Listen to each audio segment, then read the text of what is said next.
Hi guys, welcome back to Keith's Garage. Interesting topic come up recently on the online forums, and I thought let's dig in. Let's still do a little research and see what we can find here, replicate some symptoms. This time of year, we're switching over from winter fuel to summer fuel probably at the fuel pumps. I don't know exactly when they do it, but my understanding is winter fuel has a different boiling point or vapor point, lower temperature. So as the fuel gets hot, it'll vaporize. Some of us with old cars with mechanical fuel pumps might experience vapor lock, especially if there's ethanol in the fuel as well. There's all kinds of tricks people talk about for vapor lock. But somebody recently pointed out that they'd gone for a trip in their car, and then after they got home, it was a good trip. So it takes quite a while to get your engine actually right up to operating temperature, quite a while. These flathead engines have a temperature probe up in the at the left rear of the engine, and that's the top of the cylinder head. And that does heat up quickly. That's the hottest part of the engine, is the cylinder head. That's where all the combustion takes place. That's where all the fire happens. So that heats up first. And even though your temperature gauge is going up, it's showing 120, 140, 160. You know, I've got a 180 degree thermometer or thermostat in my car. By the time it gets up there, the engine oil in the lower part of the block, it is not hot. I challenge you to just quickly maybe get your engine up to what looks like operating temperature. As soon as it's there at 175, 180, shut the engine off and pull the dipstick and touch the end of the oil on the dipstick with your hand. You'll see it's not hot. It takes a while. So you figure, you know, of course, depending on the load, go for a drive, 20 minutes later, your engine is probably warmed up fully. The block takes quite a bit of heat. It's a large heat sink. So you get the block hot, everything's hot, there's lots of heat in it, and then maybe you go for a drive, and then maybe you're just gonna go in and, I don't know, have some fast food at one of my favorite places. There's none here, but I love In-N-Out Burger in the States, so you guys are lucky. If you're in the West Coast, you got In-N-Out Burger. You go in there and you have a burger and some fries. 20 minutes later, you come out, and maybe your car doesn't want to start, and you're not sure why. There's a good chance that you probably got a flooded engine, and it's happening even though you're not doing anything. Do not touch the throttle when you park the car. Everything's hot. You get that massive heat sink, block, 700 pounds of steel. That's all hot now. It takes a long time to cool down. That heat is radiating from the engine. It's heating up various parts of the fuel system.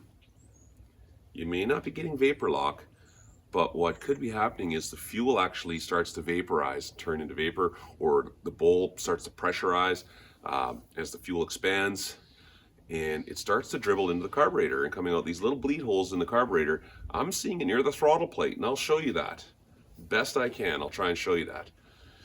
And that little bit of gas for a period of whatever, maybe 10 minutes or so, you know, the temperature rises and rises and rises on your engine, and then you'll see that on your temperature gauge. If you watch it, I'll show you this. And then it starts to come down again as everything starts to cool off. And there's a period there where the fuel wants to vaporize or percolate, boils a little bit. And you're going to get that raw fuel in the intake manifold, and there's a good chance your car's flooded. So don't give it any fuel, in my opinion. This is my experience. Just turn the key and try and get that fuel through, and it'll start. That's my experience. Everybody's car may be different. You may have tricks. You may throw salt over your shoulder, wink 3 times, and then the car starts. They're all different, I guess, but if you pay attention to your car and you listen to things, you'll hear it. I can tell when my engine's actually been sitting long enough that it's flooded like that. My engine is a little bit slower to turn over. It's laboring a bit more to try and get that ultra-rich air-fuel mixture in the cylinders to compress and kick out. And when it's nice and perfect, especially when the engine is cold, and I get in and I fire it up, man, it turns over fast and it flashes up so quick, instantaneously. If it's been parked for long enough and the time is just right, the ambient temperature is just right, I can hear it laboring a little bit more and it's longer to start. And to me, that's that fuel percolation probably happening in the carburetor. I'll show you that. I don't recall having this problem in the summer. It's hotter out, but again, we're in summer fuel. I don't know that it's percolating as much. Maybe it's a different temperature. We'll see. We'll follow this through this summer. I'm going to show you what I've been able to prove to myself. It's difficult to see the fuel coming out of the carburetor, but I'm going to show you where it's coming from in my experience and maybe what you can do about it. I don't think it's going to happen when you just get gasoline at the gas station. You pull up, you go in, maybe grab a Red Bull and come out and put 5 gallons in your car and off you drive. There's going to be a tiny bit coming out maybe of that fuel, but it's not enough. I don't think it's enough to flood the engine. But there's a certain amount of time where the engine gets hot and all that fuel just continues to percolate out. And if you just time it right, there's enough in there, it's not going to want to start easily. But if you leave it long enough, you're going to grandma's house for dinner, and it's a hot summer day in the spring, and you still got that winter fuel in there. You park the car, you finally get there, you maybe climb a big hill to grandma's house, and the engine's really hot, and you go in and have dinner, and 3 hours later, 2 hours later, you come out, it's not a problem because everything is cooled down. Any of that raw fuel that came into the manifold is completely evaporated now. It's gone. You're not going to have a rich start condition. So under certain conditions, everything adds up, and you're scratching your head going, what's wrong with my car? Why is it hard to start? Something's wrong. Maybe I need to get a new fuel pump. Maybe I should go to contactless ignition system. Not in my opinion. If you understand everything and think about it and understand how it all works, they're old cars. They didn't have ethanol in the fuel back in the 30s and 40s and 50s. I don't think they had vapor lock problems all that much when the fuel was a higher flash point and no ethanol. That's my opinion. I wasn't around. Seems to be pretty common today. We're hearing about it. Anyways, let's get through this. That's enough rambling. I just want to explain it to you. Let's go through it. All right, let's do an experiment. I just drove the hill home. You can see my temperature is climbing. I'm now close to, what is that, 190 or so. We're gonna let the car sit and park and percolate the fuel here and see what happens when we let it sit for, I don't know, 15, 20 minutes in the sun. All right, note the temperature. And we'll check it in like 10 minutes. All right, we're about 5-6 minutes later here. We're sitting at 200 Fahrenheit on the cylinder head. That would be just residual heat in the block traveling up to the cylinder head after I worked the engine hard up the hill home here. We're really seeing that climb. All right, I laid a thermometer in the engine compartment when I pulled in. And it's as high, well, I guess that's kind of a useless temperature because it only goes to 50. We know it's hotter than 50 in here. This is my heat plate here. That's at the base of the carburetor. I got one of those. Down here, I've got a fuel pump plate right there for heat soak. That just keeps getting hotter. That's useless. No point using that. But we know that the heat here is pretty warm. I can barely touch that. It's hot. So our fuel lines get hot. Our carburetor gets hot. The base of the carb there. What we think happens, we know it does. The fuel gets hot enough that it percolates. I can show you where that is in a bit. I just want to see what's going to leave it. I'm not going to open it yet. I want to see what's happening here in this experiment. We'll let it get good and hot. Or my next trick here, let's try taking a thermometer reading here, laser thermometer, on some of the fuel lines here, right on the carburetor there. What do we got? 149 Fahrenheit at the inlet valve. Let's take the fuel line right about here. 133 Fahrenheit. Let's try getting a shot of the fuel bowl side. 170. 173, right at the base of the fuel bowl. The heat plate coming in at 160-ish. Oh, it's hot over here. 290 at this edge. As you move in towards the carburetor, it seems to cool off a fair bit. That's down on my fuel pump heat shield, 277. When I get close there, 260. All right, next we'll give it a few more minutes. We're going to take the. In just a few minutes now, we've reached the maximum heat soak that we're going to see on our cylinder head. It's now starting to drop.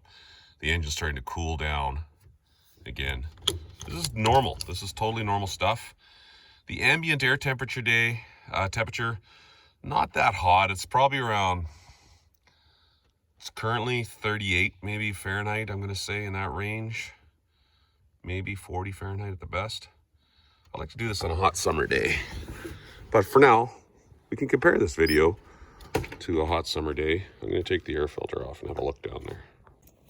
All right, let's go into the carburetor.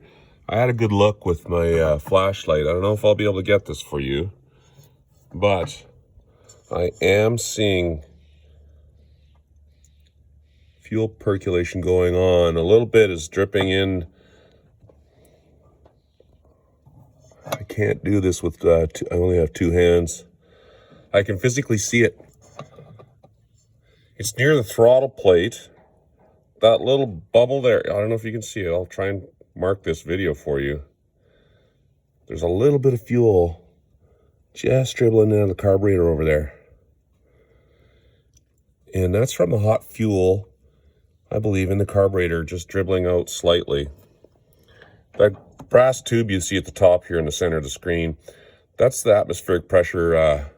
It's a breather vent for the top of the bowl. And as the bowl heats up, fuel vapors come out that tube as well. And there is raw fuel just percolating a tiny amount out of the bottom of the carburetor. It's going down into the manifold. So this is what's happening with winter fuel, I believe I have in my car here. Its boiling rate temperature is lower than summer fuel. And I think this problem goes away, it sounds like, potentially when we go to summer fuel. I can see it down there. I'm sorry I can't show you guys better than that. All right, I have a spare carburetor here, and I want to show you where I'm seeing the fuel come in. Right at the very top of the throttle plate there. When I expose it, see that little hole up there? As I close that, the hole closes, then I open it a bit. You can see it. I'm seeing a little bit of fuel percolation just dribbling out of there in the car. So I look down the carb and I can see it's a little bit wet down in the bottom of the intake manifold. Let's just try starting it and see what happens. We're still warm. We're up in that 180 mark now.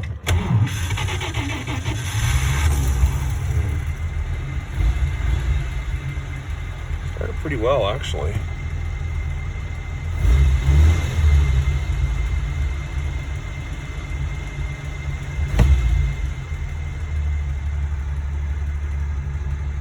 Back down to 160. That's about where she runs on the highway.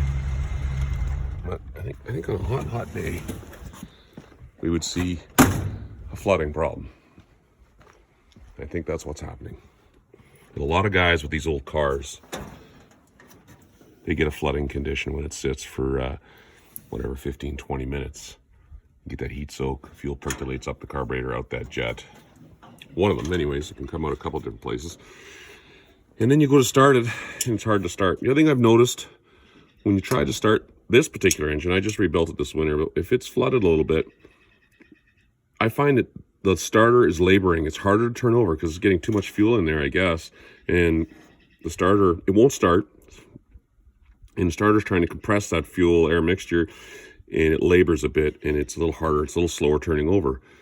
But when you're not flooded and everything is nice and smooth, it turns quick and easy, just like when it's stone cold. So in my opinion, I wouldn't be touching the throttle after this car sits for 15, 20 minutes. Just just hit the key, turn on the foot switch there, and just crank it over, but don't be giving it any fuel because it's getting fuel. It's dripping down in there. We've seen that. Make sure if you can, you get all your heat plates on. My top plate, my fuel pump plate, I showed you that. I don't think I have any other problems for the most part with fuel. I do have a fuel pump. It's mounted here. It's electric. That's what these extra hoses are about. This one's my vacuum hose, my wipers, but I go and I pull it off my fuel pump, my mechanical fuel pump behind that plate. It goes across over to this electric 6-volt fuel pump on the firewall, and then it goes right into the fuel here. And my fuel pump has no problem sucking that fuel through the mechanical pump. You see I have a filter down there as well, and it sucks it through no problem. This particular pump does. I don't use this pump unless the car's been sitting for a few weeks. I'll just turn it on for a few seconds and fill up the fuel bowl, prime the system. It's quicker. If I had vapor lock occurring, you're driving along and you feel the car starting to surge, like it's not getting full power in a hot summer day, you don't have a lot of airflow across the rad, things are getting really hot under the hood here, you're probably going to see some vapor lock. I'm going to guess it's in this area here. And I can force it through with this electric fuel pump. I can force fuel to go through past the vapor lock in the line in the carburetor bowl. It's helped me a couple times. I've actually experienced that personally, and it works well. The fuel pump is on a toggle switch on the dash in my car inside, and I just want to flip it on anytime I want to, I can. Other than that, I just use mechanical fuel pump and just carry on.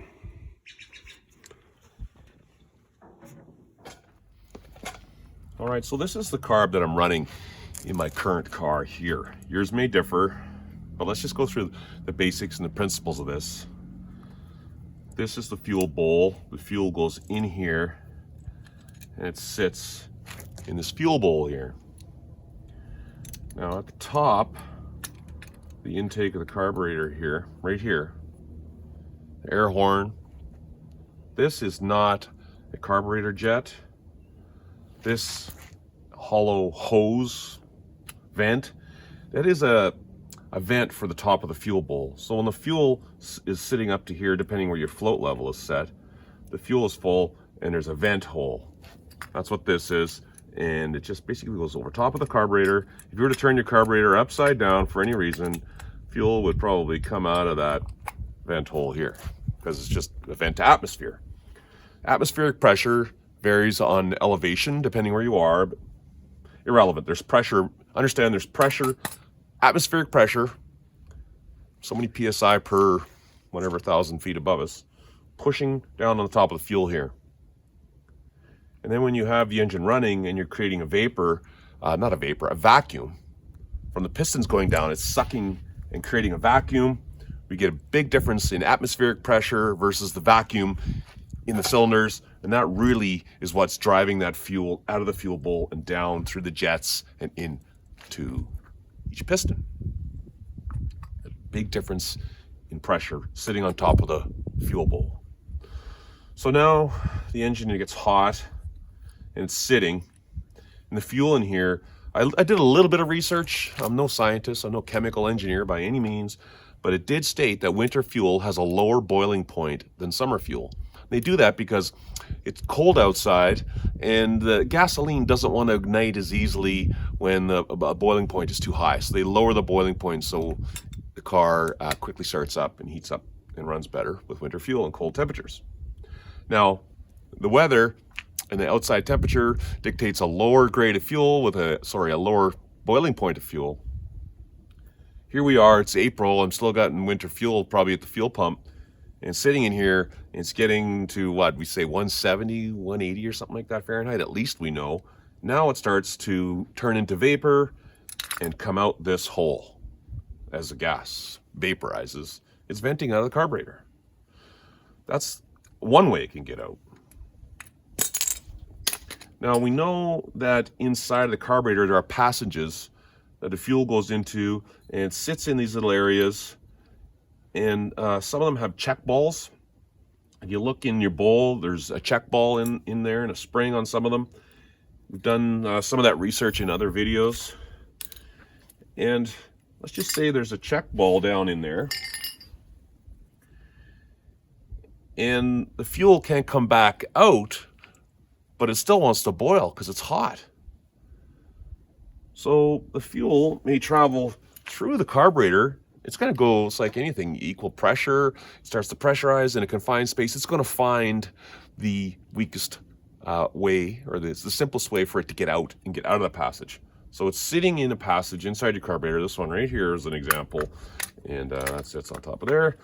And it wants to get out. So it finds a way out of there on the bottom side of the ball valve, check valve. And it works its way out. Maybe it comes out of that hole, and that sits on this adapter plate right here like that. And this is what I was looking at when I was showing you down inside my carburetor. There's supposed to be a throttle valve there. It's off this car. And this fuel hole right here in my carburetor, that was pressurized. Sits on my car like that. And inside of there is the exit hole. One's the idle air adjustment screw hole right there. And above that is just above throttle. When I start to open my throttle, there's a slit in the manifold, or not the manifold, in this adapter plate here. And fuel was coming out of that. If I look through it, I can see light through it. It's going in there and coming out into my car, into my intake manifold when the engine is shut off. The car's not even running. And it's 190 degrees Fahrenheit, the fuel, and it's trying to evaporate and get out of the fuel bowl. And maybe it's the fuel stuck down behind that ball, check ball, and it finds its way out that little hole. I could see it literally just kind of spitting out just tiny little drops and falling down onto the throttle valve right below it.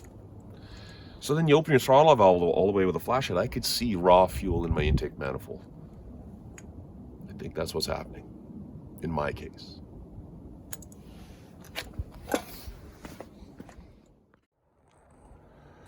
Okay, the car's been sitting for a couple hours now.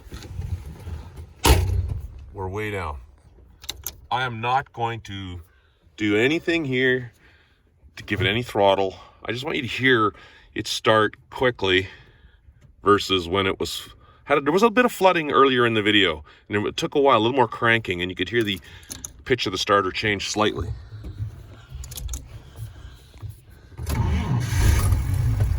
Hear how that was so fast? Like instant start. There was no hesitation at all. Let's do it again. That is not a flooded engine. That is it. Now, let's give it some extra fuel. Here's my fuel electric switch right here. Listen for it. I'm filling up that fuel bowl. I'm going to give it a shot of fuel here. Let's try and replicate an engine that's flooded. I'll give it a couple of shots.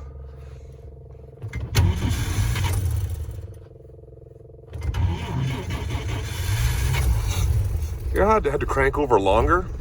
Just a little hesitation there. Versus earlier, it just flashed up instantly. You hear that longer cranking. That's definitely what's happening after you leave your car for a few minutes. I can smell fuel.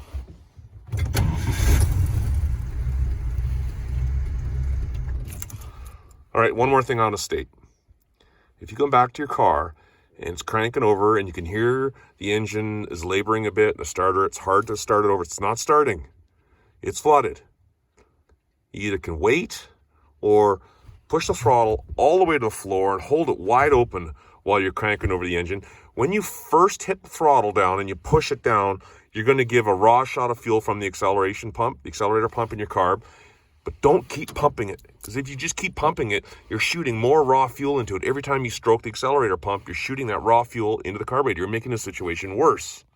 But if you just pump it once and hold it to the floor, you've got the throttle valve wide open. You're going to get as much air as you can down in the engine and push through all the extra fuel that you have in there, and the car will start. So do not be pumping the throttle. All right, there's one more thing to talk about. This item right here. This was custom made for me by my friend Eric at his machine shop. This is called a phenolic spacer. And they were using these at one point. You put that under the base of the carburetor when you mount it. And that's like that extra insulation that sits like that between the carburetor and the exhaust manifold, so it doesn't get as hot. Less heat transferring through up into the carburetor. And I do plan to put that on there, and I was gung-ho to do it, and I apologize to my friend Eric because he made it for me and I haven't put it on there yet, but there is a reason. When you move everything up, nothing's going to line up with the carburetor anymore. It's going to take a little bit more effort. You may have a rigid fuel line here. It's going to be too low.